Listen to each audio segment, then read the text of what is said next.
أعوذ بالله من الشيطان الرجيم بسم الله الرحمن الرحيم. السلام علیکم. سید عبد المجید ندیم چینل میں آپ سب دوستوں کو خوش آمدید. 15 ستمبر 1984 کراچی میں ذو النورین رضی اللہ تعالیٰ عنہ کانفرنس سے خطاب کر رہے ہیں حضرت علامہ سید عبد المجید شاہ صاحب ندیم رحمۃ اللہ علیہ. تو آئیے ہم سب مل کر ان کا یہ بیان سنتے ہیں.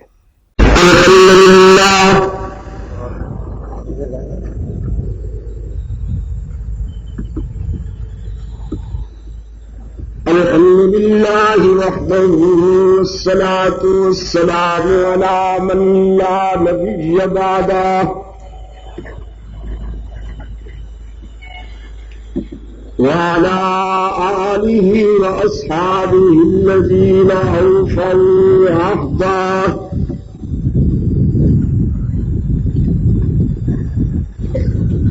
الذين هم مفاتيح الرحمة ومصابيح الغرر.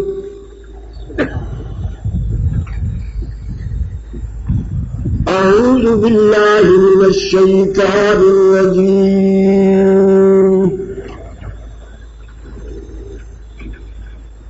بسم الله الرحمن الرحيم.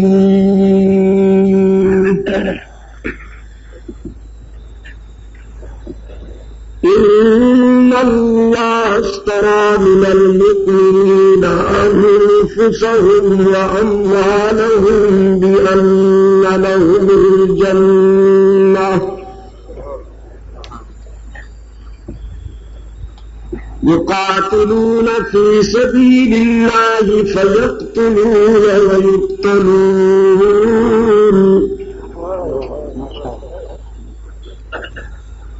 وعدا عليه حقا في التوراة والإنجيل والقرآن فمن أوفى بعهده من الله فاستبشروا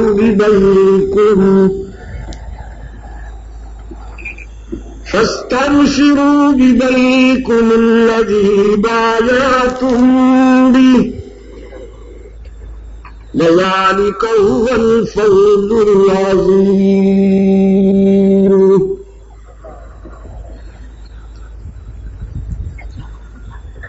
وقال الله تبارك وتعالى في مقام آخر: يا أيها الذين آمنوا استعينوا بالصبر والصلاة إن الله مع الصابرين. صدق الله مولانا العظيم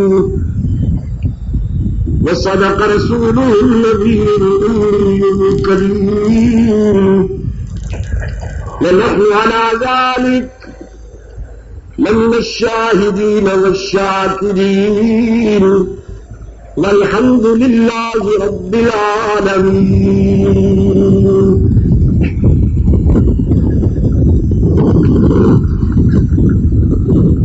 صدر جماعت و صدر جلسہ حافظ الحدیث حضرت دین پوری صاحب جی دا مجدکم،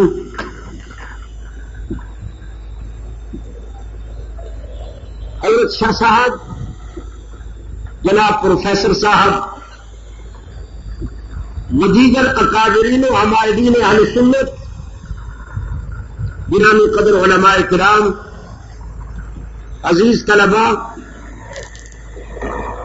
محترم بزرگوں اور عزیز دوستوں،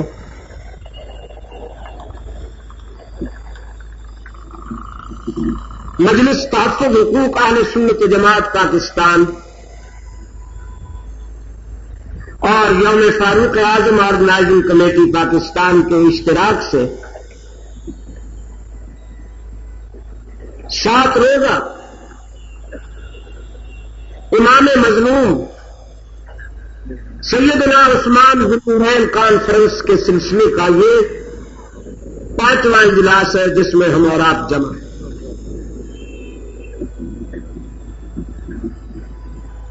اور مجھ سے پہلے آپ کانفرنس کے موضوع پر مختلف اسالیب میں بڑی دلنشین باتیں سماعت فرما چکے ہیں. پھر وہی رات کے 12 بجنے کو آئے ہیں اور میری گفتگو کا آغاز ہو رہا. صورتحال آج بھی تقریباً دہلی کالونی کی کانفرنس والی ہے کہ 3 زاویوں پہ میرے دوست بیٹھے ہوئے ہیں. 3 یاروں کے غلام. میں ابھی حضرت امام اہل سنت مدظلہ سے عرض کر رہا تھا کہ جس روڈ کو بچانے کے لیے یہ اسٹیج ادھر کیا گیا ہے وہ روڈ تو بالآخر بلاک ہو گیا.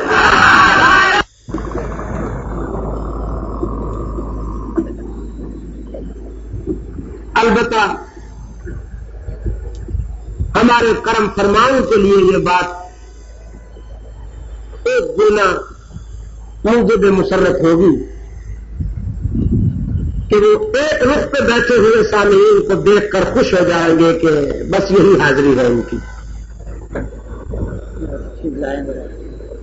لیکن میں ان سے گزارش کروں گا دیانتاً تینوں زاویوں پہ بیٹھے ہوئے سامعین کو دیکھیے. اگر یہ اسی روڈ پہ بیٹھے ہوتے تو انشاءاللہ لی مارکیٹ کو چھو لیتے.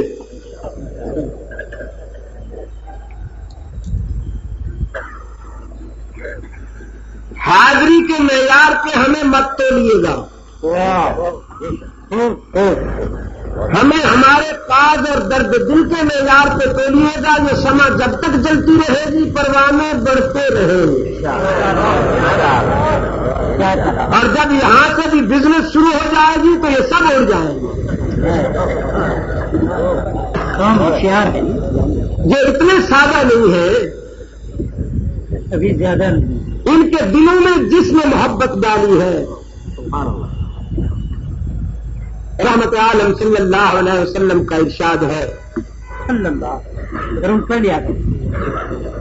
قلوب بنی آدم بین اصبعیہ الرحمن یقلبها کیف یشاء.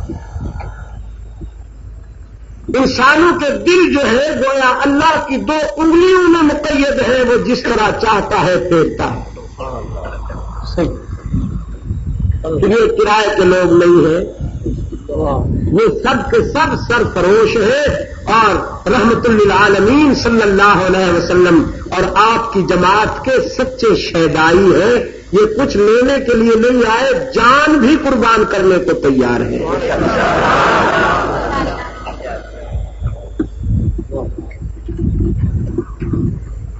کل انشاءاللہ بہار کالونی میں صحابہ کرام کے پروانوں کا ہجوم ہوگا اور پرسوں آرام باغ میں انشاءاللہ ہماری جدوجہد کا ایک تاریخ ساز اجتماع ہوگا اور وہ اجتماع اس بات کا ثبوت ہوگا کہ حضرات صحابہ کرام رضوان اللہ تعالی علیہم اجمعین اور حضرات اہل بیت عظام رضوان اللہ علیہم اجمعین کی عزت و ناموس پر انشاءاللہ کوئی حرف نہیں آنے دیا جائے گا اور ان ذوات قدسیہ کے لیے ہمہ قسم کی قربانی دینے کا عہد کیا جائے گا آرام باغ کے اجتماع. میں آج کے اس اجتماع کے ذریعے مقرر انتظامیہ کے ان دوستوں کو ہدیہ تبریک پیش کرتا ہوں جنہوں نے اہل سنت و جماعت کے جذبات کی قدر کرتے ہوئے ان اجتماعات کی اجازت دی.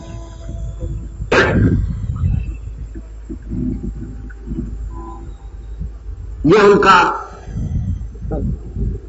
قومی زندگی میں بڑا اچھا فیصلہ ہے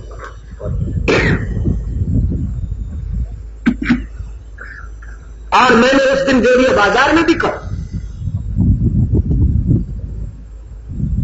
کہ سابقہ ادوار میں عوام اور حکومت کے درمیان ٹینشن پیدا کرنے کے لیے بیوروکریسی نے اس قسم کے غلط فیصلے کیے، لوگوں کے جذبات کو کچل ڈالا،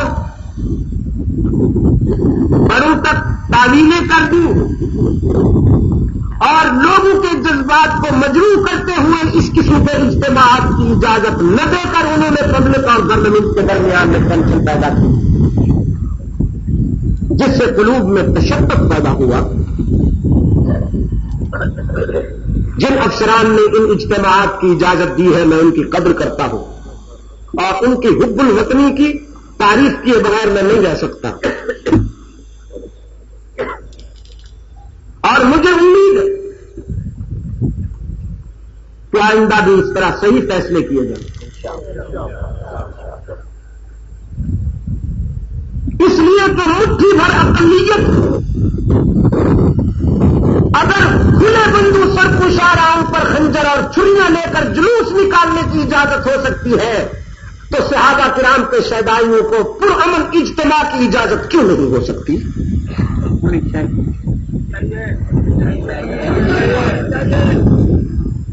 ایک بات تو یہ ہے کہ ابھی تک آپ اس پوزیشن میں بھی نہیں ہے کہ آپ اپنے حقوق حاصل کر سکیں۔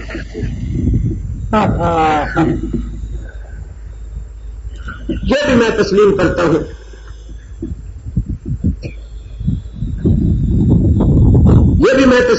ہوں کہ آپ کی دل شکنی ہوئی،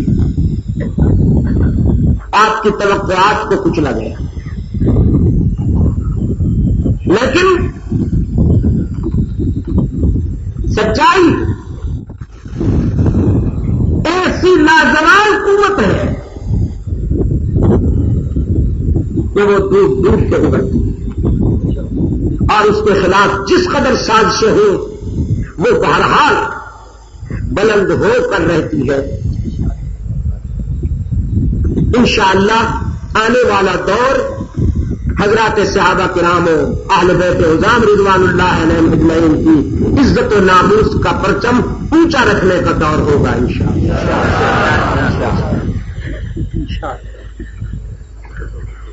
بہت سی باتیں ہو چکی، بالخصوص برادر محترم حضرت دین پوری کی محبوب تقریر وہ یاد رکھنے کے قابل ہے اور دل کی گہرائیوں میں اتار لینے کے قابل ہے۔ میں جو کچھ آپ کی خدمت میں عرض کرنے والا ہوں اس کے لیے میں نے کتاب اللہ سے جو حصہ تلاوت کیا ہے، ارشاد باری تعالی ہے جی اللہ نے اہل ایمان سے سودا کر لیا ہے کہ تم اپنی راحتیں میرے حوالے کر دو، میں اپنی نعمتیں تمہارے دامن میں ڈال دوں گا۔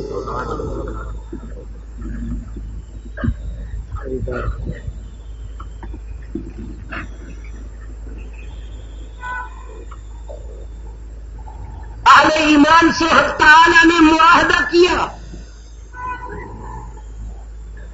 تم اپنی جانیں اور اپنے مال میرے سپرد کرو، اور اس کے بدلے میں میرا تبسم اور میری مسکراہٹ تم حاصل کرو۔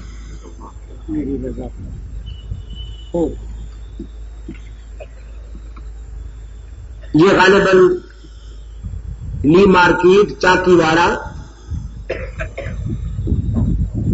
اور یہ بغدادی ہو گیا، یہ ملا جلا سارا علاقہ ہے، بڑی بہادر قوم رہتی ہے یہاں۔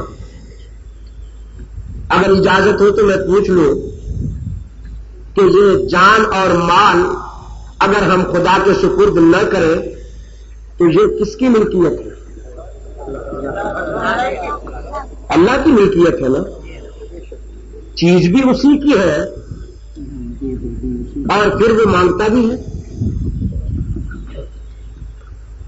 ہماری جانیں اور ہمارے مال اللہ ہی کی ملکیت ہے تو وہ ہم سے مانگتا کیوں ہے؟ یہ در حقیقت اس کی اتھاہ شفقت ہے، بے پایا پیار ہے یہ اس کا۔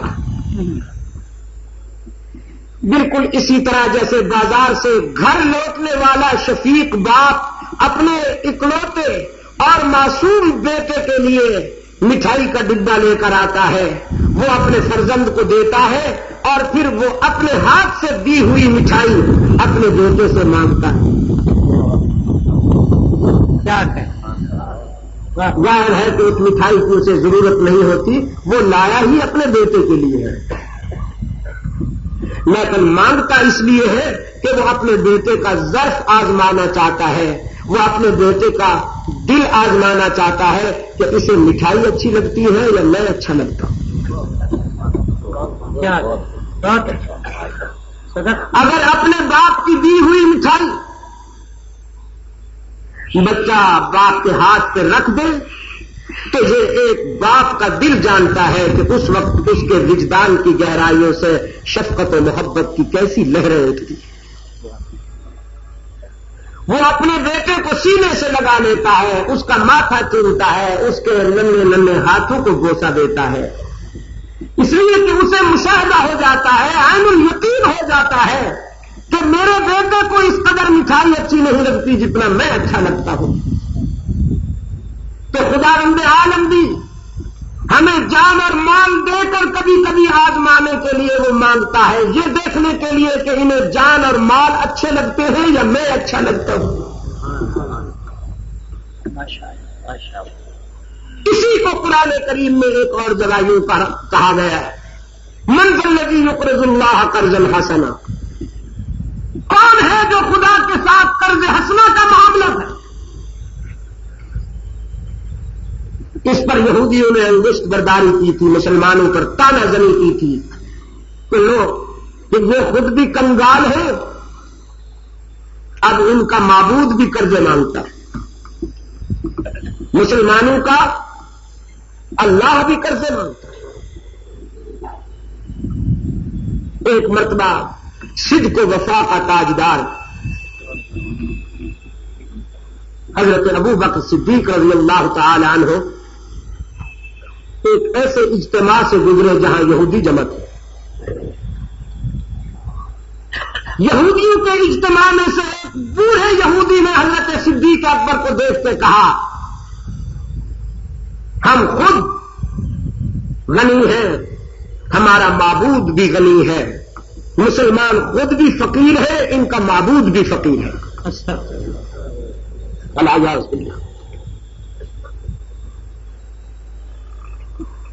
حضرت صدیق اکبر رضی اللہ تعالیٰ عنہ بڑے حلیم اور حوصلہ مند انسان تھے، لیکن یہودی کی زبان سے اللہ کی شان میں یہ گستاخی سن کر آگے بڑھے اور اٹھا کے زناتے کے ساتھ وہ تھپڑ رسید کیا اسے کہ کٹی ہوئی بدن کی طرح وہ یہودی لڑکھڑاتا ہوا جا گرا.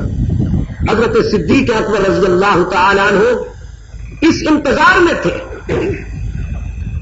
کہ یہ اٹھے تو میں اور اس کی خدمت میں پیش کر کے ثواب دارین حاصل کروں، لیکن وہ اٹھ نہ سکا.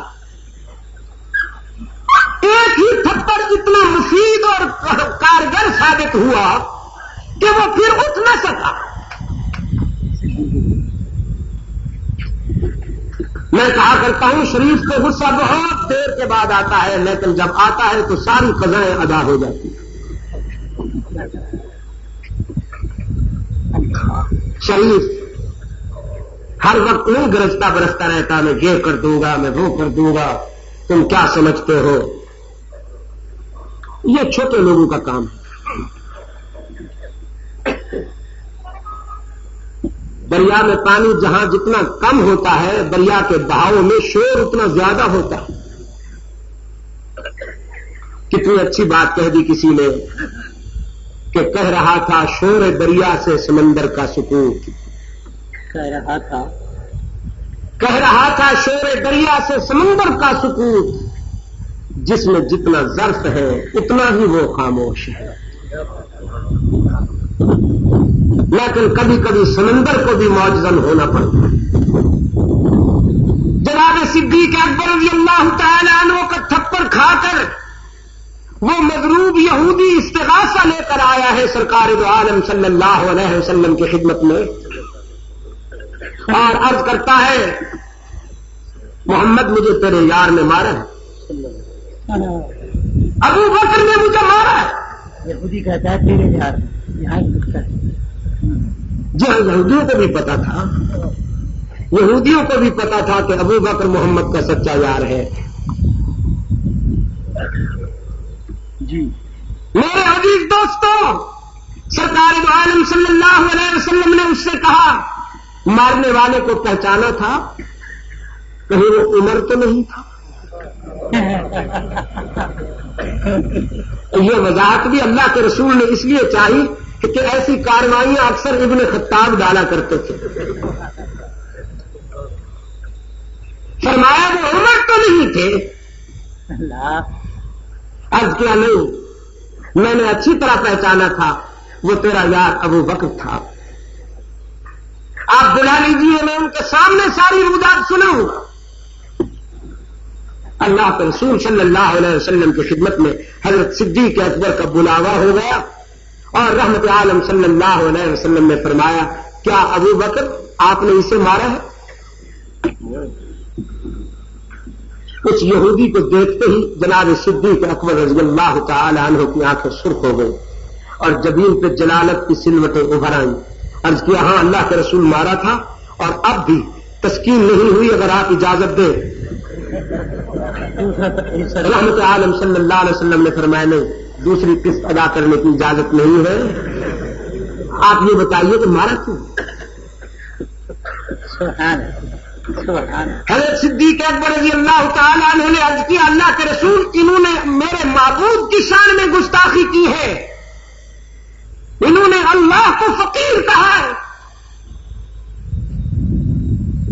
میں ان کے قریب سے گزرا تو مجھے دیکھ کر انہوں نے کہا، ہم خود بھی غنی ہیں، ہمارا معبود بھی غنی ہے، مسلمان خود بھی فقیر ہے، ان کا الہ بھی فقیر ہے.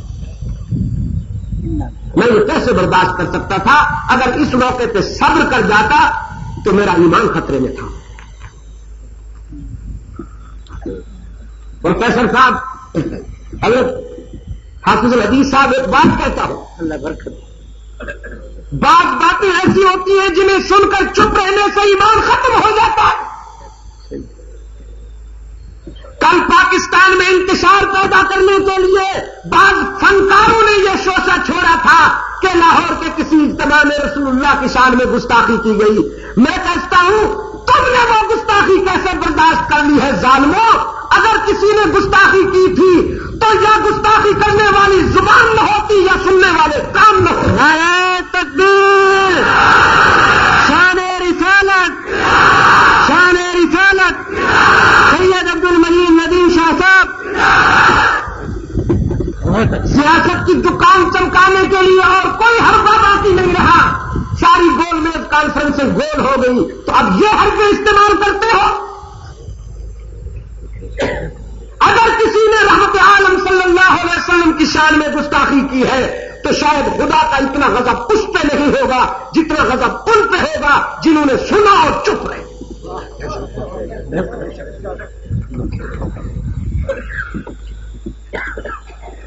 جناب صدیق اکبر رضی اللہ تعالی عنہ نے عرض کیا. ہاں یہاں ایک بات اور بھی کہتا جاؤں. جی یہاں ایک بات اور بھی کہتا جاؤں، میں اتنا تنگ نظر نہیں ہوں. میں قومی تحریکوں میں ہر قسم کے دوستوں کے ساتھ چلتا ہوں. صحیح. میں کل مسٹر پارک حاضر ہوا تھا، آپ نے دیکھا کہ میرے پہلو میں بہت سے دوست بیٹھے. میں اس ملک کا ایک محب وطن شہری ہوں.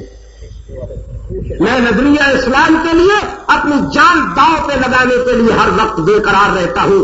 میری زندگی کی منزل وہی ہوگی جب نظریہ اسلام پہ میری جان قربان ہو جائے.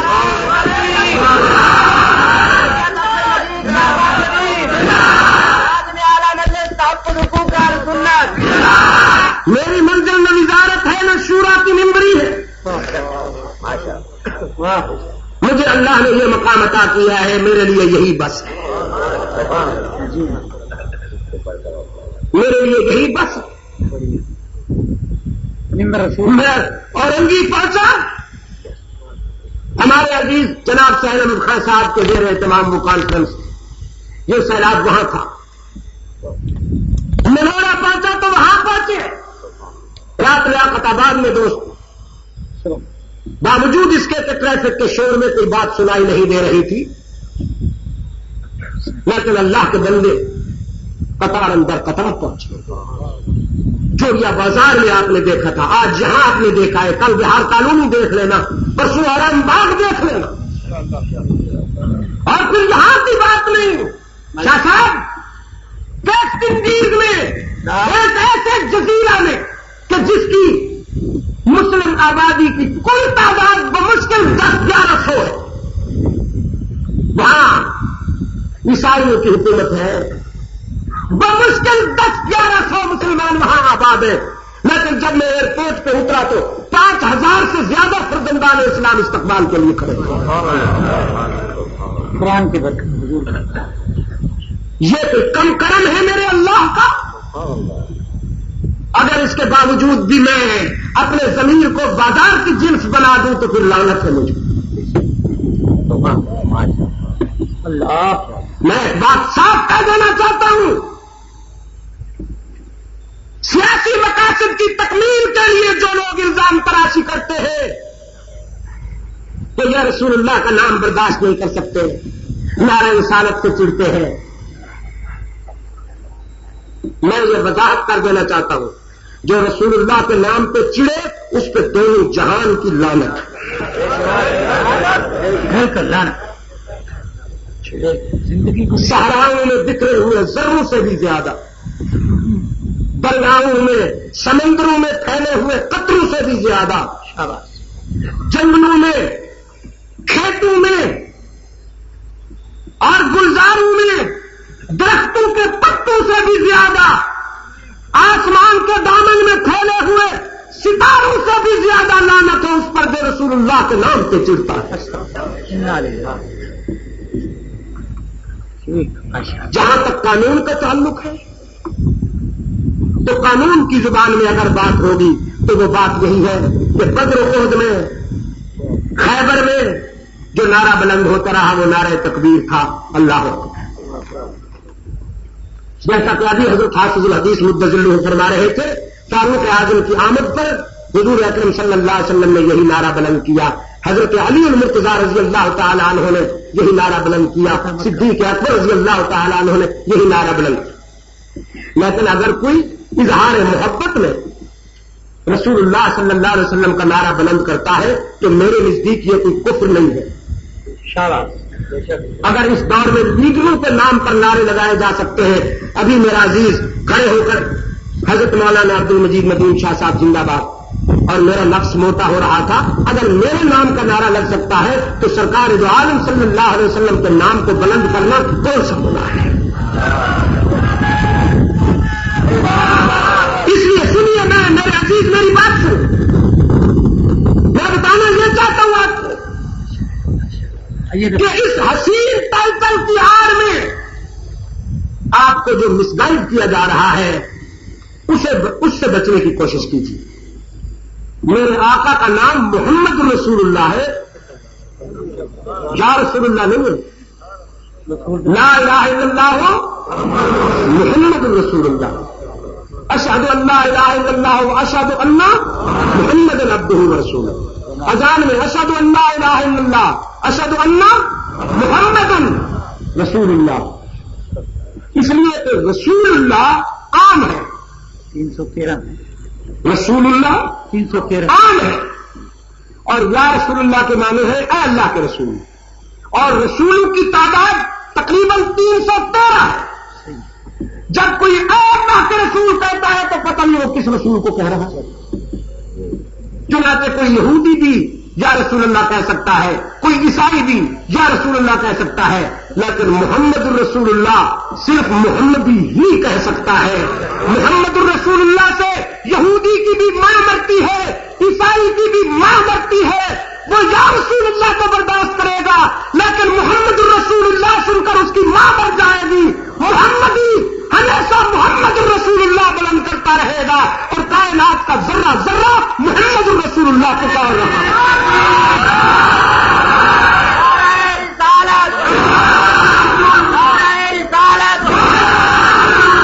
قرآن میں یہی قرآن میں آیت تعلیم میں کیا آیا ہے؟ محمد جزاک اللہ حل کر دیا سلامت رہے. والذي أرسل رسوله بالهدى ودين الحق ليظهره على الدين كله وكفى بالله شهيدا محمد رسول الله.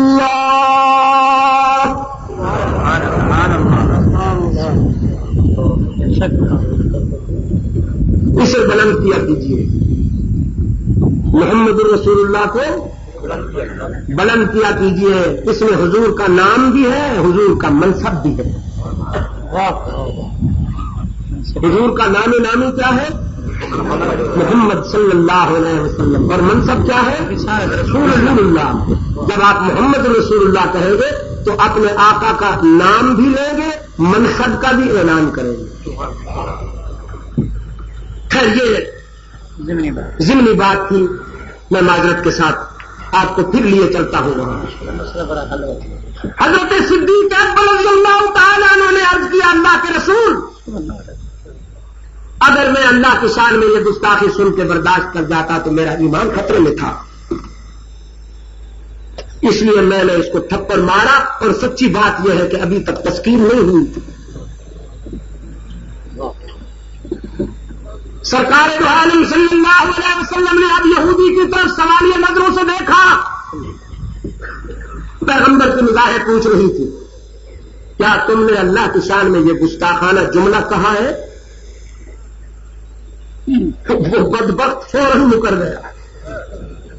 کہنے لگا نہیں جی مولا خوش رکھے, ہم نے نہیں کہا.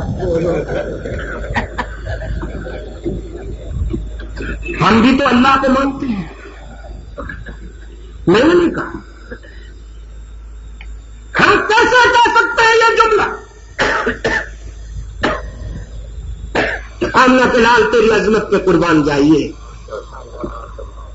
کائنات کا ذرہ ذرہ تیری سچائی پہ قربان جائے. تو کتنا عادل ہے, عدل و انصاف کا کتنا علمبردار ہے. اپنے یار سے فرمایا ابو بکر تو نے الزام لگایا, وہ انکار کرتا ہے, اب تجھ پہ شہادت واجب ہو گئی. گواہ پیش کرو کہ تیرے علاوہ بھی کسی نے سنا ہو کہ اس نے اللہ کی شان میں جو گستاخی کی تھی. دیکھا آپ نے کراچی کے روشن ضمیروں, یہ نہیں کہا رحمت عالم صلی اللہ علیہ وسلم نے کہ ایک طرف یہودی ہے, ایک طرف صداقت کا بادشاہ ابو بکر ہے. یہودی جھوٹا ہے بس میرا یار سچا. نہیں, جو معیار قائم کیا ہے اللہ کے قرآن نے, اس معیار پہ اپنے یار کو بھی پورا اترنا ہوگا.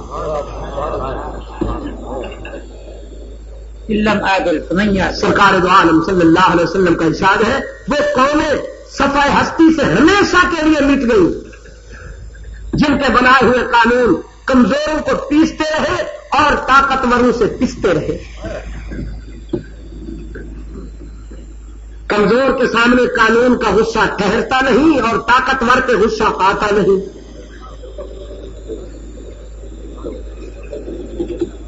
رحمت عالم صلی اللہ علیہ وسلم نے فرمایا گواہ پیش کرو ابو بکر.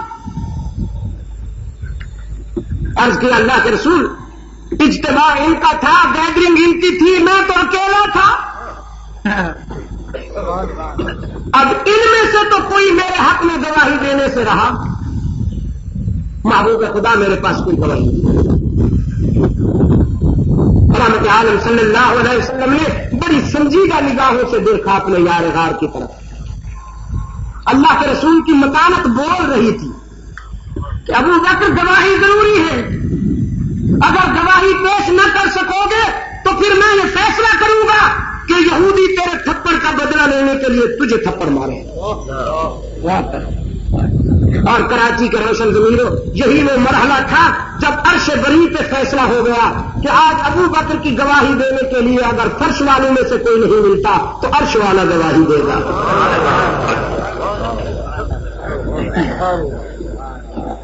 فرمایا لقد سمع اللہ قول الذین قالوا ان اللہ فقیر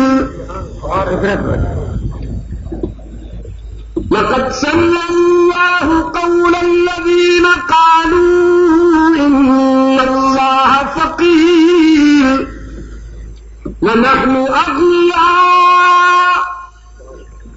محبوبا وہ زمانہ بھی تو دور نہیں جب تیرے موقف کی گواہی دینے کے لیے کوئی تیار نہیں تھا تو ابو بکر تیری سچائی کا گواہ بنا. آج اگر ابو بکر کے موقف کے لیے کوئی فرش والوں میں سے گواہی دینے والا نہیں تو محمد کا معبود گواہی دیتا ہے کہ تیرا یار سچا ہے. یہ تو صدیق ہے اور صدیق کہتے ہی اسی کو ہے جس کی زبان سے کبھی جھوٹ ہی نہ نکلا ہو. اللہ اکبر. یقیناً سنی ہے اللہ نے ان لوگوں کی بات جنہوں نے یہ کہا کہ ہم غنی ہیں خدا فقیر ہے. بالکل وہی لفظ لقد سمع اللہ قول الذین قالوا ان اللہ فقیر ونحن اغنیاء. اور پھر سنی سنائی بات ہی نہیں سنکتب ما قالوا. یہ تو ریکارڈ میں آنے والی باتیں ہیں.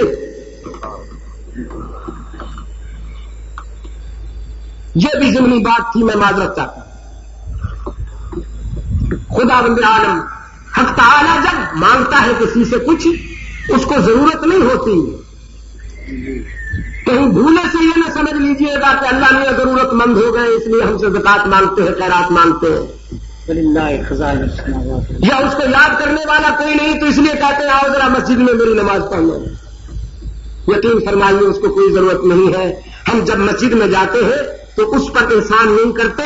اس کا کرم ہے کہ وہ ہمیں قبول کر لیتا ہے ورنہ ہم سے اچھے اچھے بہت سی جگہوں پہ جاتے ہیں لیکن مسجد میں آنے کی توفیق نہیں ہے. جس کو مسجد میں جانے کی سعادت حاصل ہو گئی ہے وہ اللہ کا شکر ادا کرے کہ اللہ نے اسے قبول کر لیا. دیہات کا ایک چودھری ایک گاؤں سے دوسرے گاؤں کی طرف جاتا ہوا اپنے نوکر کے ساتھ. راستے میں نوکر نے کہا سردار صاحب نماز کا وقت ہو گیا ہے تو میرا مجازی آقا ہے اب حقیقی آقا کے بارگاہ میں حاضری کا وقت ہو گیا ہے میں باوضو ہوں تو نماز ادا کر کے ابھی آتا ہوں. چودھری صاحب کہتے ہیں ہاں ذرا جلدی آنا کہیں تجھ سے وہاں تصوف کا غلبہ نہ ہو جائے. اب یہ باہر کھڑا ہے اور نوکر میں جا کے اندر اپنے معبود حقیقی کے حضور ایک سچے عابد کی حیثیت سے حاضری دی. پتہ نہیں آج کی نماز میں کتنا محو ہوا کہ دنیا وما فیہا سے بے خبر ہو گئے. کبھی کبھی یہ کیفیت طاری ہوتی ہے ہمیشہ نہیں.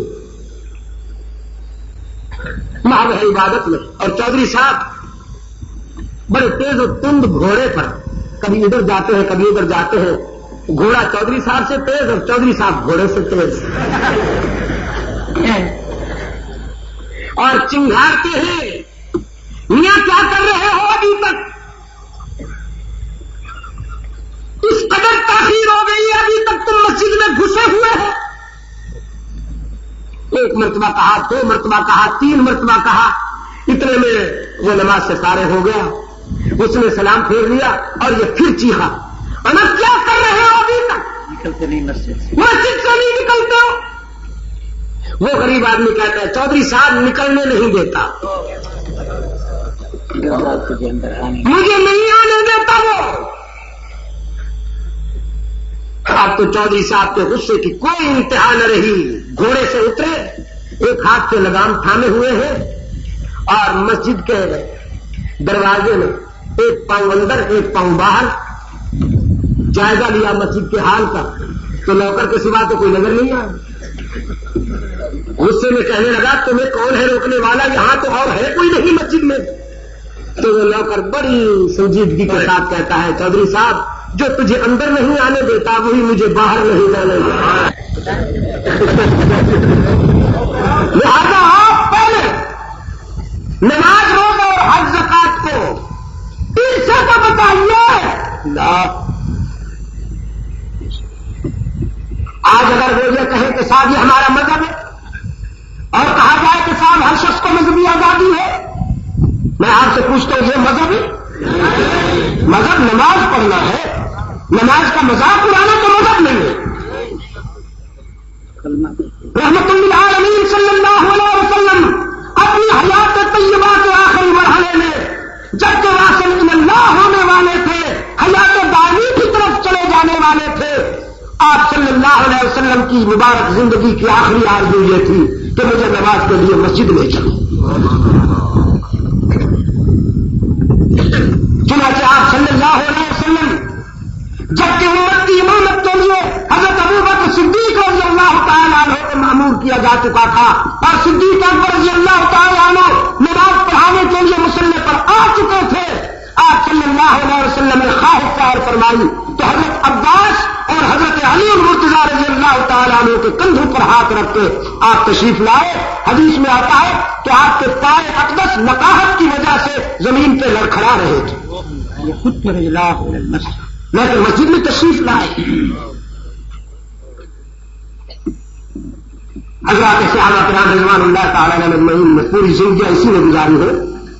سید عبد القادر جیلانی محبوب سبحانی رحمت اللہ تعالی علیہ اللہم نور قبرہ وبرد مسجدہ وارزقنا اتباعہ. الہ العالمین ہمیں سید عبد القادر جیلانی کے رضاکاروں میں شامل فرما. وہ اپنے دور کا موحد کبیر تھا، قرآن و سنت کا شہدائی تھا، توحید و سنت کا علمبردار تھا، بدعتوں کا دشمن تھا.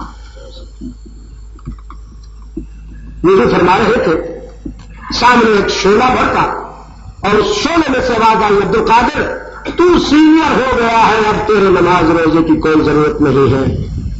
یہ تو پرائمری درجے کے لوگوں کی بات ہے، اب آپ کو نماز روزے کی کوئی ضرورت نہیں، ہم نے آپ کو قبول کر لیا ہے. سید عبد القادر جیلانی رحمت اللہ تعالی علیہ نے فرمایا لعنت اللہ علیک ولا حول ولا قوت الا باللہ. خدا کی پھٹکار ہے تجھ پر، تو شیطان ہے اور مجھے برگلانے آیا ہے کہ میں بہت بڑی شے ہو گیا ہوں، نماز کی کوئی ضرورت نہیں. اب ابلیس اپنی اصلی شکل میں آ کے کہتا ہے عبد القادر تیرا علم تجھے مبارک ہو، آج تو بچ گیا، ورنہ یہی آواز بلند کر کے آج میں 70 صوفیوں کا ایمان لے کے آ رہا ہوں. 70 صوفی میں نے ان کے کان میں یہی کہا نماز روزہ حج زکات کی کوئی ضرورت نہیں. انہوں نے کہا بہت اچھے، بس مست قلندر سب کچھ اندر. ملا محمد اکتی بن گئے، ملا محمد اکتی بن گئے. ٹھیک ہے،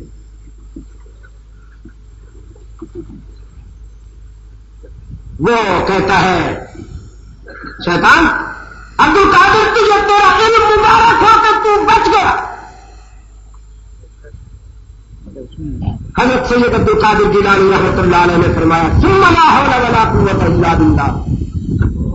خدا کی تجھ پہ پھٹکار ہو ظالم، ابھی تک باز نہیں آیا، تو مجھے پھر ورگلانا چاہتا ہے کہ مجھے میرے علم نے بچایا ہے. نہیں، الحمدللہ میرا ایمان ہے، مجھے میرے اللہ نے بچایا ہے. اگر وہ دستگیری نہ کرتا تو میرا علم بھی کسی کام نہ آتا. ہاں، سید عبد القادر جیلانی کا دستگیر کون ہے؟ سید عبد القادر جیلانی کا دستگیر کون ہے؟ کراچی والوں.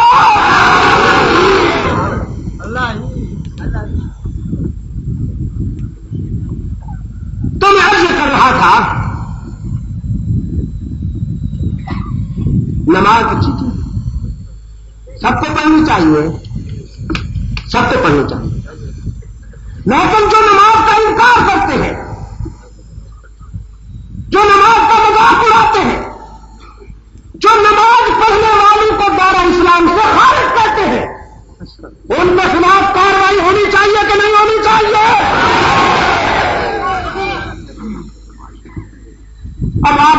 شاہ صاحب کبھی تو آپ کسی زخم کی بات کرتے کبھی کسی زخم کی بات کرتے ہم تو کنفیوز ہو جاتے. تو پھر میں کیا کروں؟ بتاؤ میں کیا کروں؟ مداحمت کروں؟ تنہا داغ داغ ہے، تنہا داغ داغ ہے، کیا کروں؟ بابا سادی بڑا عجیب آدمی ہے. ایک بستی سے گزر رہے تھے، کتے پیچھے پڑ گئے، ادھر سے ادھر سے آگے پیچھے. ایسی صورتحال سے جب کوئی دو چار ہوتا ہے تو ظاہر ہے کہ وہ کوئی پتھر اٹھاتا ہے. سادی بابا بھی جھکے پتھر اٹھانے کے لیے. ایک پتھر نظر آئے، اسے اٹھانا چاہا تو وہ ہاتھ میں اس لیے نہ آیا کہ اوپر سے تو نظر آ رہا تھا لیکن اندر سے بڑا سا پھنسا ہوا تھا، زمین میں کھبا ہوا تھا. تو وہ اٹھانے کی کوشش کی لیکن وہ تو اٹھ نہ سکا، کھبا ہوا تھا نہیں. تو تنگ آ کے وہاں ایک فکرہ چست کر دیا. شاید تو فطرتن تھے،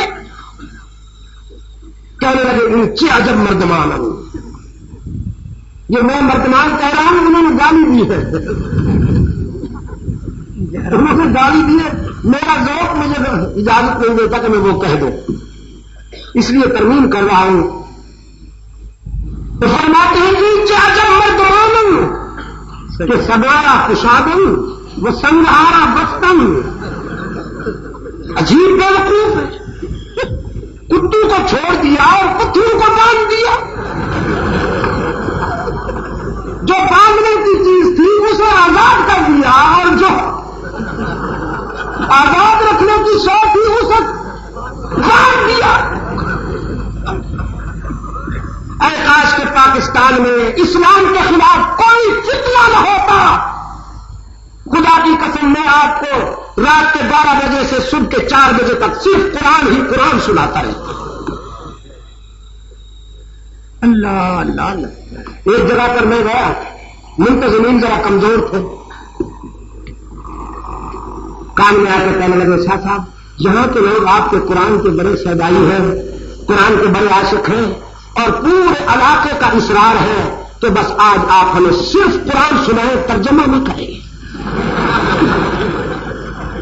میں سمجھ گیا، میں سمجھ گیا. میں نے کہا اچھی بات ہے بابو.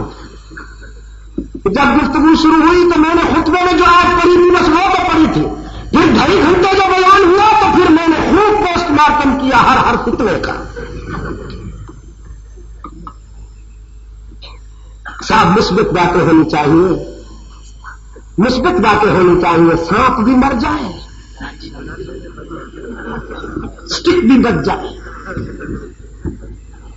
یہ سب اس کی مجبوریاں ہیں دوستوں. یہ لاٹھی بچانے والی جو مصلحت ہے نا، یہ اس کی مجبوریاں ہیں. اگر یہی دین ہوتا تو میرے آقا کو دندان اقدس قربان کرنے کی نوبت نہ آتی. اگر یہی دین ہوتا تو سمیہ 2 وقت نہ ہوتی. اگر یہی دین ہوتا تو حضرت حمزہ کی لاش کے 11 ٹکڑے نہ ہوتے. اگر یہی دین ہوتا تو طائف کے محاذ پر سرکار دو عالم صلی اللہ علیہ وسلم سر سے پاؤں تک لہو میں رنگین نہ ہو جاتے. میرے آقا دین بیان کرے تو پتھر پڑے اور دور حاضر کا باعث دین بیان کرے تو حلوے کھائے اور اپنے حلوے مانگے کے جواب کے لیے حدیثیں بھی پیش کرے. حضور کو بھی حلوہ بڑا پسند تھا. وہاں مولوی صاحب، وہاں مولوی صاحب حضور کو رائے حق میں پتھر کھانا پسند نہیں تھے. مایوس کیا ان لوگوں نے نئی نسل کو. خدا کی قسم انہوں نے پیغمبر کو حلوہ خور بنا کر نئی نسل کو مایوس کیا ہے. آج روسی آدم خور خدا کی قرآن جانتے ہیں ان پر جو اللہ اور اس کے رسول کے باغی. اور یہ صورتحال بڑی سنگین ہے کہ پچھلے کئی دنوں سے ہماری سرحدوں پر جان بوجھ کر اشتعال انگیزی کی جا رہی ہے اور روسی طیارے وطن عزیز کے نہتے اور پرامن شہروں پر بم برسا کر انہیں روزہ کر رہے ہیں. ہم اس صورتحال کو برداشت کر رہے ہیں لیکن ہم بے غیرت نہیں ہیں. اگر وقت آیا تو انشاءاللہ وطن عزیز کے ایک ایک چپے کی حفاظت کے لیے ہم قربانیاں دیں گے. تیار ہو کہ نہیں ہو؟ روس الٹ دو تو سور بن گئے. روس ریوا سین، روس اور سین والے کی طرف سے یہاں پر جو جراثیم پھیلائے جا رہے ہیں نئی نسل میں، بلوچستان یونیورسٹی میں ابھی پچھلے دنوں جب وہاں خلافت راستہ کانفرنس کے سلسلے میں جانے کا اتفاق ہوا، مجھے دوستوں نے بتایا کہ بے تحاشا سرخ لے کر پھیلایا جا رہا ہے، جس میں کہا جا رہا ہے کہ زمین پہ سرمایہ دار استحصال کر رہے ہیں اور آسمان پر خدا استحصال کر رہا ہے. اور بیچارہ یہ نوجوان لارڈ میکالے کے نظام تعلیم میں اجڑا ہوا نوجوان، جس نے نہ قرآن کو پڑھا نہ حدیث کو پڑھا. ماں باپ چاہتے ہیں میرا بیٹا بہت بڑا کوئی افسر بن جائے، مسلمان رہے یا نہ رہے. جس کا بس چلتا ہے وہ اپنے بچے کو باہر بھیج دیتا ہے، اور جس کا باہر بھیجنے کو بس نہیں چلتا تو وہ یہاں اچھے سے اچھے کالج میں اور یونیورسٹی میں بھیجتا ہے. یہی وجہ ہے کہ جب وہ پڑھا لکھا ہو کر واپس آتا ہے اور پتہ چلتا ہے کہ والد صاحب فوت ہو گئے ہیں، تو پھر وہ قبر پہ جا کے 2 منٹ کی خاموشی اختیار کرتا ہے. 2 منٹ کی خاموشی اس لیے اختیار کرتا ہے کہ جاہل کے بچے کو آتا ہی کچھ نہیں. سورہ یاسین پڑھے یا سورہ ملک پڑھے، جب آتا کچھ نہیں تو 2 منٹ کی خاموشی. پھیلائے جا رہے ہیں یہ جراثیم یونیورسٹیوں میں اور کالجوں میں. اور ادھر یہ حضرات کہہ رہے ہیں کہ حضور حلوہ خور تھے. اپنے سائز کا جواز نکالنے کے لیے، اپنے حلوے مادے جائز کرنے کے لیے رسول اللہ صلی اللہ علیہ وسلم کے بارے میں یہ کہا جا رہا ہے جن کی رفیقہ حیات ام المومنین مریم اسلام عفیفہ امت حضرت عائشہ صدیقہ رضی اللہ تعالی عنہا فرماتی ہے پوری رفاقت کے زمانہ میں مجھے یاد نہیں کہ مسلسل کبھی 2 دن رسول اللہ کا چولہا گرم ہوا ہو، اور مجھے یاد نہیں کہ کبھی میرے آقا نے چھنے ہوئے آٹے کی روٹی کھائی.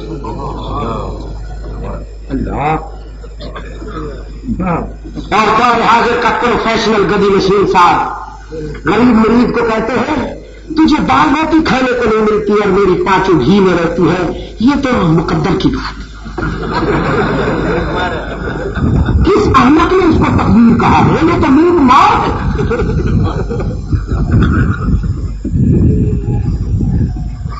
دیکھو پلیٹ کا جھکاؤ ہو ادھر، یہ حضرت صاحب بیٹھے وہ غریب مرید بیٹھے. اب گھی جو ڈالا جائے گا مجھے بتائیے کدھر جائے گا؟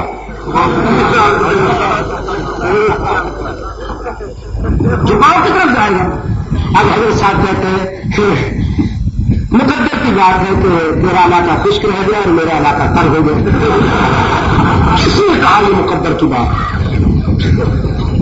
پلیٹ سیدھی کر دو پھر تقدیر کے جلوے دیکھو. رنگی شیطان یہاں سے جاتے جاتے اسلام کو بدنام کرنے کے لیے معاشی اور اقتصادی ناہمواریوں کا یہ جھکاؤ کرتے گیا ہے جو ابھی تک صحیح نہیں ہوا. اسلام اس کو برابر کرنا چاہتا ہے. اسلام کے معبود کی طرف سے جب بارش برستی ہے تو عمرا کے محلات میں بھی برستی ہے، پیر کی جھوپڑی میں بھی برستی ہے. سورج بھی دھوپ کی طرح ہے.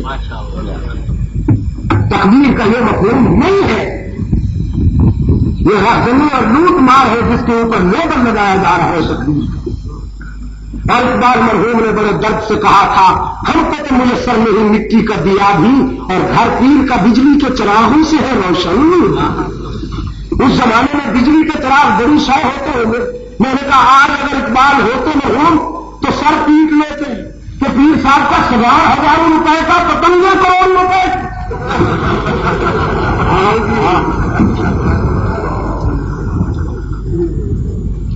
محسوس نہ کرنا. آپ میرے بلوچ بھائی ہیں، یہ علاقہ بڑے بہادر انسانوں کا علاقہ ہے. میں اس لیے حجت کے ساتھ بات کر رہا ہوں. میں آپ سے پوچھتا ہوں، اسلام میں یہ غیر منصفانہ طرز حیات برداشت ہو سکتا ہے؟ نہیں ہو سکتا. علماء کرام سے پوچھیے، غزوہ خندق کے موقع جب خندق کھودی جا رہی تھی اور ایک پتھر آ گیا ایسا جو ٹوٹنے نہیں پا رہا تھا، صحابہ کرام رضوان اللہ تعالی علیہ مجمعین ہلکان ہو گئے، لیکن وہ پتھر نہیں ٹوٹ پایا. رحمت عالم کو اطلاع ہوئی، میرے آقا تشریف لائے اور اپنی کدال سے اللہ کا رسول جب جلال میں آتا تھا تو کائنات لرزہ پر اندام ہو جایا تھا. کدال اٹھا جب اس پتھر کو ضرب لگانا چاہی تو کرتا مبارک ذرا اونچا ہوا. دیکھنے والوں نے دیکھا کہ فاقہ اور نقاہت کی وجہ سے میرے آقا نے 2 پتھر باندھ رکھے تھے. صحابہ کرام نے اگر 1 پتھر باندھ رکھا تھا تو رحمت اللہ عالمین نے 2 پتھر باندھ رکھے. اور اب سائز ہے کہ بڑھتا جا رہا ہے، بڑھتا جا رہا ہے. میں نے آپ کو بتایا، باہر جا رہے تھے فارن فلائٹ میں، ایتھنز ایئرپورٹ پر پیسنجر اتر گئے اور ہوائی جہاز بہت سارا سیٹیں خالی ہو گئی. میرے ساتھ والی سیٹ بھی خالی تھی. وہاں پر ایک انگریز اسکالر آ بیٹھا، رائٹر تھا، صحافی تھا.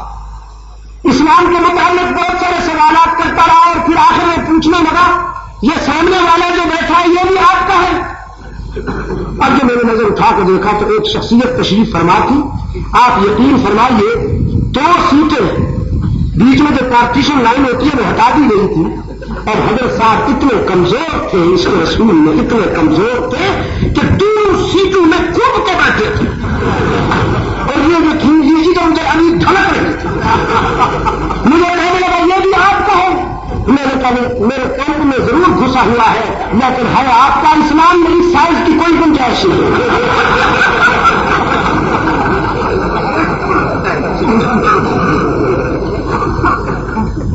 نئی نسل کو مایوس مت کرو. میرے عزیز دوست، میں آج یہ کر رہا تھا آپ کی خدمت میں، معافی چاہتا ہوں. کچھ باتیں ذمہ میں آ جاتی ہے تو میں بھی کوئی گل ہو کے خاموش رہوں. حق تعالیٰ جب کبھی کچھ مانگتے ہیں تو یہ اس کا کرم ہے، یہ اس کی شفقت ہے، ورنہ ہمارا محتاج نہیں ہے.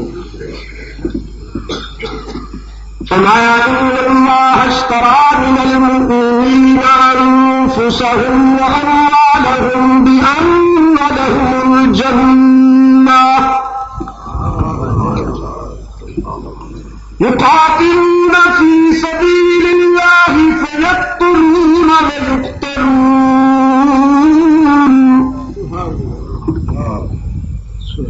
اس معاہدہ کے بعد اب اہل ایمان اپنی جانیں ہتھیلی پر لیے ہوئے خدا سے کیے ہوئے وعدے کی تکمیل کے لیے بے قرار پھرتے ہیں. کبھی اللہ کے دشمنوں کو مارتے ہیں، کبھی اللہ کے دشمنوں کے ہاتھوں مارے جاتے ہیں. مارنا بھی بڑا اعزاز ہے. عجیب دستار جاگ رہے ہیں. دیکھا، مقصد ایسی شے ہے، مقصد کہ وہ حاجی عبدالستار میمن جیسے لوگوں کو بھی مقرر بنا دیتا ہے.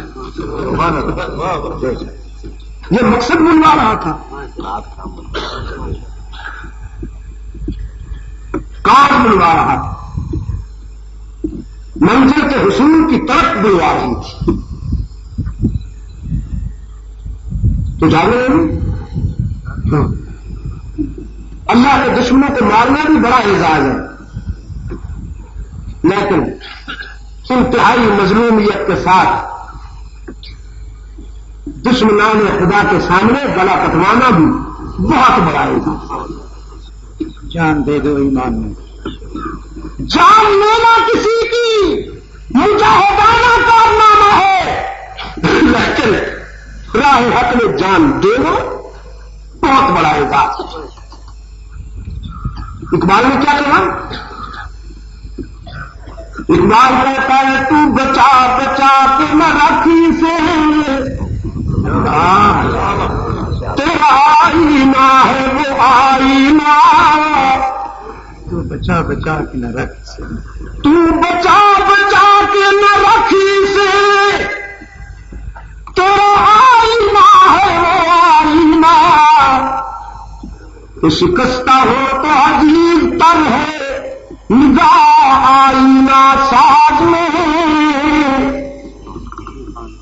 باقی آئینے سلامت رہے تو قیمتی ہوتے، لیکن تیرا آئینہ وہ ہے جو ٹوٹ جائے تو قیمتی بن جاتا ہے۔ وہ دیکھیے مکہ کے چوراہے میں، مکہ کے چوراہے میں حق و صداقت کی شمع روشن ہے، ماشاءاللہ، اور موقف رسول کی سردائی اگرچہ نسوانی پیکر میں ہے، لیکن کروڑوں مردانہ وجاہت رشک کرتی ہے اس کے کردار کو۔ کیا فرمایا، نسوانی پیکر میں ہے، لیکن کروڑوں مردانہ وجاہت رشک کرتی ہے ان پر، اس پر جس کا نغمہ ثانی ہے سیدہ سمیہ، رسول اللہ صلی اللہ علیہ وسلم کے موقف پر جان دینے والی پہلی اسلام کی شہید۔ میں اپنی ماؤں بہنوں اور بیٹیوں سے کہا کرتا ہوں، فخر کیا کیجیے اپنے بھائیوں کے سامنے، شوہروں کے سامنے، کہ اسلام کی آبرو پر سب سے پہلے جان کا نذرانہ ایک عورت نے پیش کیا۔ اسلامی موقف کو سب سے پہلے ایک عورت نے تسلیم کیا، اور اسلام کی آن پر سب سے پہلے جان دی ایک عورت نے۔ دور حاضر کی بیگمات رائٹس کی بات کرتی ہیں، کبھی کبھی جلوس نکل آتا ہے، چند روشن خیال بات بیگمات کا، جو بیچاری رہتی تو یہاں ہے لیکن سوچتی واشنگٹن کے طرز پہ ہے۔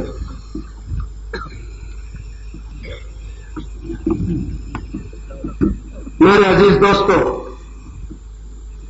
آزادی چاہتی ہوں، میں نے کہا اگر آزادی مانگتے ہیں تو اسلام دیتا ہے، لیکن اگر آزادی کے نام پہ آوارگی مانگتی ہو تو کوئی گنجائش نہیں۔ No chance please. میں نے یورپ میں جا کے کہا، مجھے وہ منظر کبھی نہیں بھولے گا، ایک اجتماع میں سامعین میں مسلمانوں سے زیادہ تعداد تھی عیسائیوں کی، عیسائی مرد اور عورتیں۔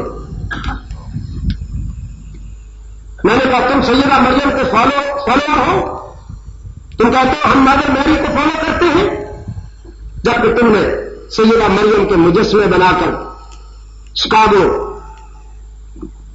نیو یارک، واشنگٹن، ٹورنٹو اور لندن کی فلک بوس بلڈنگوں کے ریسپشن ہال میں وہ مجسمے تم نے برہنہ مجسمے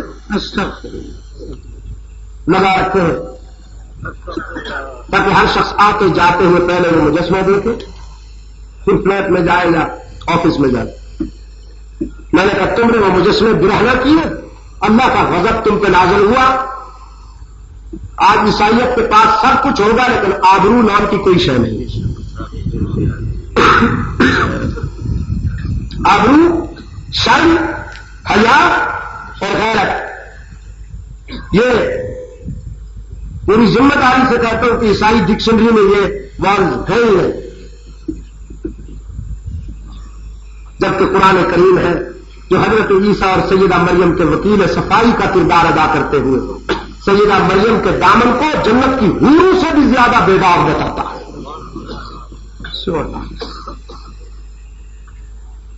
تو تم اس علاقے کو معیار بنا کر اسلام سے آزادی چاہتی ہو.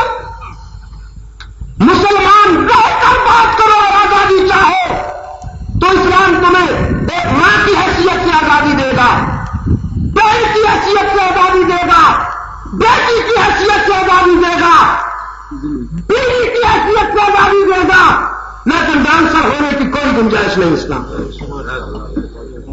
جہنم سے آزاد کوئی گنجائش نہیں. ڈانسر ہونے کی, گلوکار ہونے کی, ناچنے کی کوئی گنجائش نہیں. اور ناچنے گانے والوں کو تنخواہ دینے والے اپنے ٹھکانے جہنم میں یقین کر لے, یقین کر لے, یقین کر لے.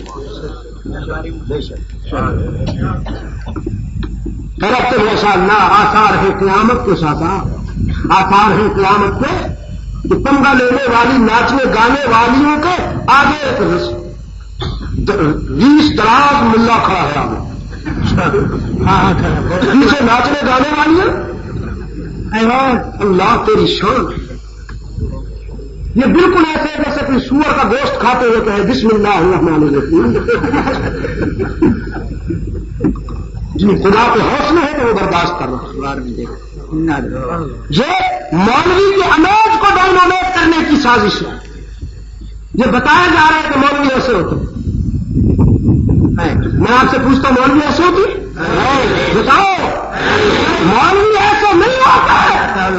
مولوی احمد ابن حنبل جیسے ہوتے ہیں, مولوی ابو حنیفہ جیسے ہوتے ہیں, مولوی مجدد الافسانی جیسے ہوتے ہیں, مولوی سید عبد القادر گیلانی جیسے ہوتے ہیں, مولوی شاہ ولی اللہ جیسے ہوتے ہیں, مولوی معین الدین چشتی جیسے ہوتے ہیں, مولوی جنید بغدادی جیسے ہوتے ہیں, مولوی اشرف علی تھانوی جیسے ہوتے ہیں, مولوی عطا اللہ شاہ بخاری جیسے ہوتے ہیں, مولوی اسماعیل شہید جیسے ہوتے ہیں. تو جن کا جوتوں کی ٹھاکروں سے, جن کی کلندری کے سامنے سکندری اٹھتی نظر آ رہی ہے.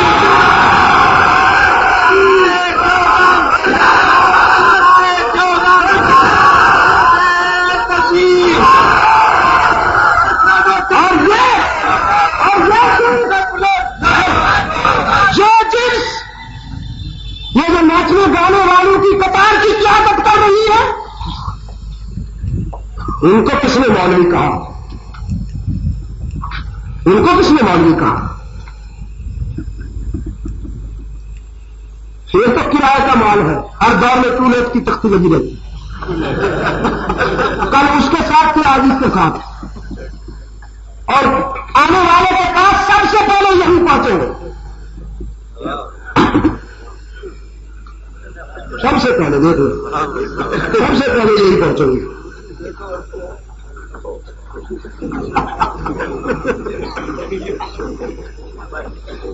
صبح 3 بجے اس کے بنگلے کے سامنے کھڑے ہوں گے, اور جب وہ کار پہ نکلے گا تو کیا معلوم صاحب ہندی سے ملاقات کے لیے حاضر ہوئے تو شکر ہے آپ تشریف لا رہے ہیں, یہ ملک جا رہا ہے. اور حضرت نے یہ کہنے کے لیے ہم حاضر ہوئے کہ وسن میں رات حضور کی زیارت ہوئی, حضور بھی آپ کو سلام کہیں گے. تو یہ وہ جنس ہوتی ہے بابو. تم سمجھتے یہ بڑے خیر خواہ ہے؟ یہ کسی کے نہیں ہے, یہ صرف کسی کے ہے. رشتہ در گردنش افگندہ پیٹ, نی گرد ہر جات نی باشد پلیٹ.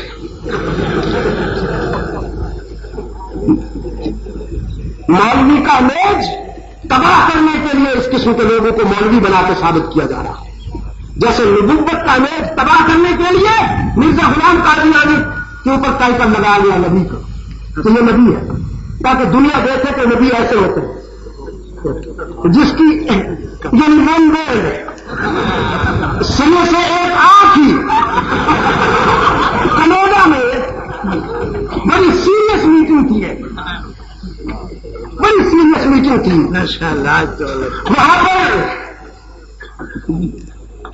وہ لوگ کہنے لگے کہ بات اصل میں یہ ہے کہ ایز اے اسکالر اس کو ایکسپٹ کرنے میں کیا ہے، ایز اے میسنجر نہیں، ایز اے ہولی پروفٹ نہیں، ایز اے اسکالر اس کو ایکسپٹ کرنے میں کیا ہے۔ میں نے کہا as a scholar, as a speaker, as a leader, as a کوئی کیریکٹر تم اس کو ایکسپٹ کرو، لیکن میں تم سے پوچھتا ہوں کہ اگر کینیڈا کے موٹر وے پر ایک آنکھ والا ٹرک آ جائے تو ٹریفک پولیس برداشت کرتی ایسی لیے وہ کہنے لگے نہیں پولیس تو برداشت نہیں۔ میں نے کہا جب تم اپنے موٹر وے پہ ایک آنکھ والا ٹرک برداشت نہیں کر سکتے ہو تو ہم شاہراہ رسالت پہ یک چشم کو کیسے چلنے دیں؟ نہیں چلنے دیں۔ اور اس معاملے میں ہم میں کوئی اختلاف نہیں۔ رحمت عالم کی ناموس کی حفاظت کے لیے پاکستانی قوم میں کوئی اختلاف نہیں۔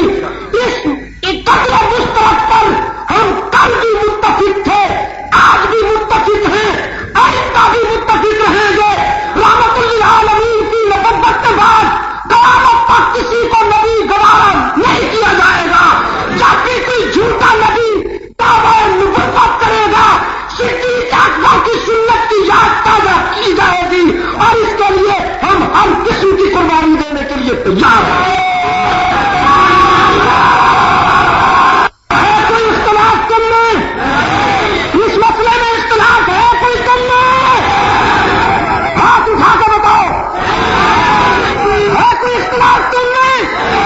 قادیانی مرتد ہے، قادیانی پاکستان کا دشمن ہے، قادیانی اسلام کا دشمن ہے، ان کو پاکستان میں رہنے کا کوئی حق نہیں، اور فوج کے کسی منصب پر ان کو بیٹھنے کا کوئی حق نہیں۔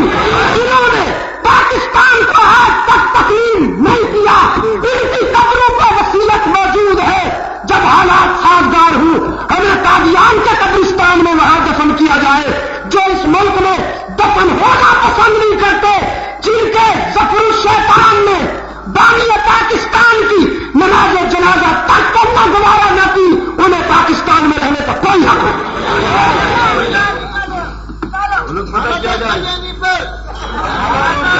ہم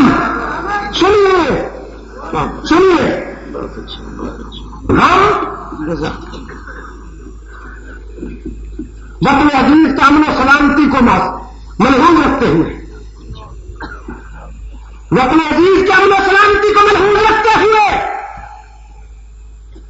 ہم رحمت للعالمین کے ان شہدائیوں کو روکے ہوئے خدا کی قسم ہے داڑھی منڈے سے ہی داڑھی والے بک جائیں گے، لیکن خدا کی قسم یہ نہیں بکیں گے۔ داڑھی والے رات کے 1 بجے سودا بازی کر سکتے ہیں، لیکن داڑھی منڈے گولیوں کا سامنا کر کے ٹھنڈے ہو جاتے ہیں، ان کے جنازے اٹھتے ہیں۔ یہ نہیں بکیں گے۔ کل کا تو واقعہ، یہ کل کا واقعہ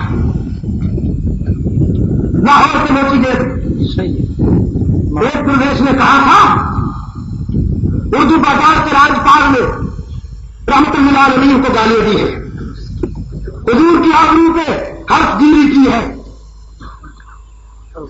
امہات المومنین کو اس نے بدزبانی کا نشانہ بنایا ہے۔ وہ ملعون راجپال جس نے ایسی کتاب لکھی جس کا نام لینے کو میری زبان تیار نہیں ہے۔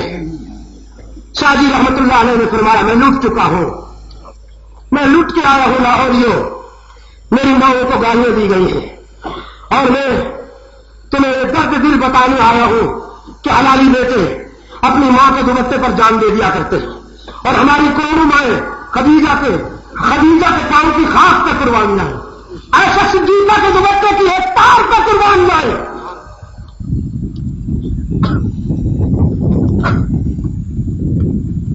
پتہ نہیں کیا کہا شاہ جی نے، فرمانے لگے آج سبز گنبد میں رسول اللہ بے قرار ہے، آج خدیجہ و عائشہ کی روحیں پوچھتی ہیں ہمارے بیٹے مر گئے، اور پھر کروٹ لے کے فرمایا ارے دیکھو تو صحیح یہ موچی گیٹ پر کہیں خدیجہ ایسا استغاثہ لے کر کھڑی تو نہیں. چیخیں نکل بس ایک قیامت بپا. سننے والے ہزاروں تھے لیکن ان میں ایک کوچمان تھا ٹانگا چلانے والا محنت کش. ٹانگا چلانے والا محنت کش ٹانگا چلا کے ڈیوٹی ختم کر کے جا رہا تھا. ڈیوٹی ختم کر کے جا رہا تھا. آواز کان میں پڑی زمین کی گہرائیوں سے نکلنے والی آواز. ارادہ نہیں تھا جلسے میں جانے کا لیکن وہ آواز ہی ایسی تھی کہ اس نے کھینچ لیا. شاہ جی رحمت اللہ علیہ کی تقریر سنو. جب گھر جا رہا تھا تو فیصلہ کر کے جا رہا تھا کہ صبح یا میں زندہ رہوں گا یا رسول کی آبرو کا دشمن زندہ رہے. صبح ہوئی تو خنجر لے کے پہنچا راجپال کی دکان پہ. دور سے کہتا ہے ہندو کتے تیار ہو جاؤ عائشہ کا بیٹا آ گیا ہے. پھر نہ کہنا ہمیں خبر نہ ہوئی. اس نے جان بچانے کے لیے ادھر ادھر بھاگنے کی کوشش کی لیکن علم الدین کے ہاتھ اس کی گریبان میں پڑ چکے. گسیٹ کے زمین پہ پھینکا سینے پہ چل رکھا اور آرام سے خنجر اتارے اس کے سینے میں. لوگ جمع ہو گئے.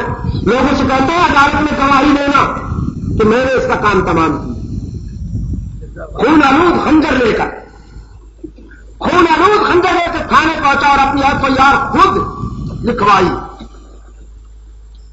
302 کا کیس چلا. بڑے صغیر کے نامور وکلا ڈیفنس کمیٹی میں تھے جن میں بانی پاکستان جناب محمد علی جناح صاحب بھی تھے. دوسرے بھی نامور وکلا تھے. ایک پیشی پر وکلا نے علم الدین سے کہا نوجوان تیری جان بڑی قیمتی ہے ہم چاہتے ہیں کہ تیری جان بچ جائے بس ذرا سی سپورٹ کر دو ذرا سی سپورٹ کر دو.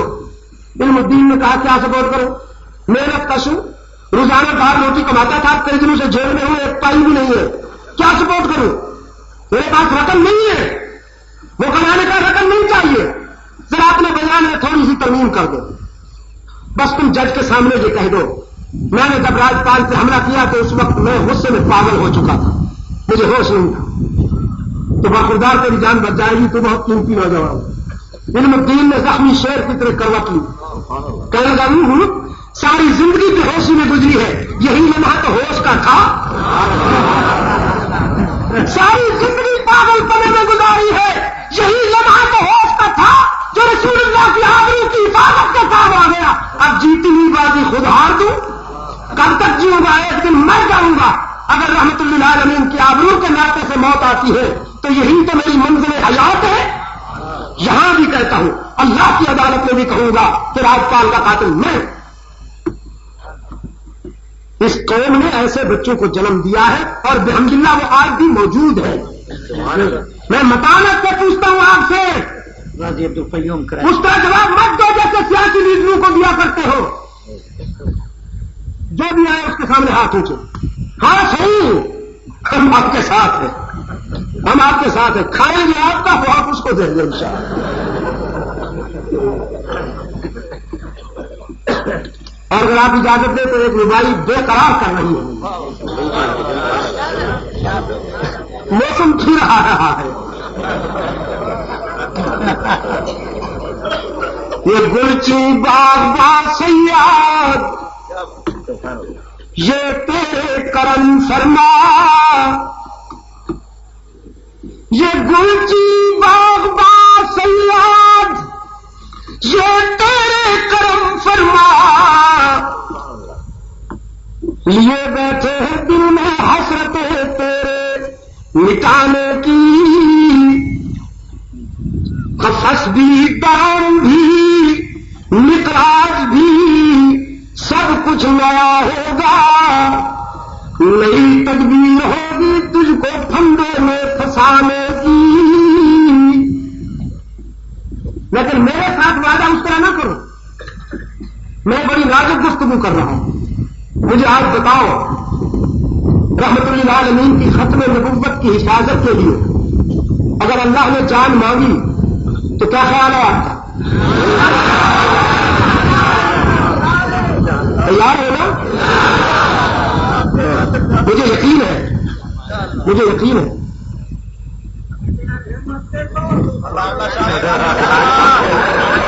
او میرے اللہ، میجا دیکھا سہاگ والا میجا ہے. او میرے اللہ، تیرے مت دیکھو سہاگ میں بہت بڑا جلسہ تھا ملٹری پارک میں. رات کو 2 بجے. میرا مقدر ہر جگہ یہی ہے کہ آپ کے ہر دل عزیز اور محبوب رہنما، آپ کی بڑی پیاری شخصیت میں بیٹھی ہوئی ہے. موضوع پہ سب بول جائیں گے. اب حضرت دین پوری جیسے لوگ جب بول جائیں میرے لیے کیا بچ جاتا ہے. آخر میں وقت رات کے 2 بج گئے تھے. میں نے دعا کے لیے ہاتھ کھڑے کیے تو خان صاحب کھڑا ہو گئے. میں نے کہا ایک رقم قرآن کا ادھر پڑھتی ہے.